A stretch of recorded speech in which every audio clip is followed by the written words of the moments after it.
হয় সেদিকে থেকে দ্রাবকের পরিমাণ আনুপাতিকভাবে অর্থাৎ বেশি ঘনত্ব দ্রবণ। অন্যভাবে বলা যায় অতিশ্রবণ হলো দ্রাবকের উচ্চ ঘনত্বের থেকে দ্রাবকের নিম্ন ঘনত্বের দিকে দ্রাবকের প্রবাহ, যেহেতু দ্রব্যের পক্ষে বৈষম্যগত পথ অতিক্রম করা সম্ভব।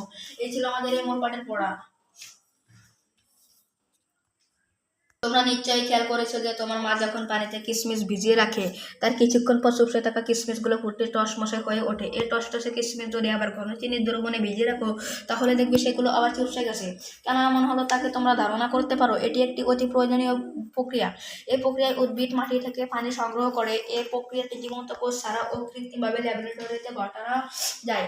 যদি দুটি ভিন্ন ঘনত্বের দ্রবণ যাদের দ্রব্য এবং দ্রাবক একই একটি বৈষম্যবদ্ধ পর্দা দিয়ে আলাদা করা হয় তাহলে কিছুক্ষণের মধ্যে দুটি দ্রবণের ঘনত্ব সমান হয়ে যাবে। এক দ্রব এবং দ্রবকযুক্ত দুটি ভিন্ন ঘনত্বের দ্রবণ একটি বৈষম্যবদ্ধ পর্দা নিয়ে আলাদা করা হলে দ্রাবক তার নিম্ন ঘনত্বের দ্রবণ থেকে উচ্চ ঘনত্বের দ্রবণের দিকে প্রভাবিত হয়।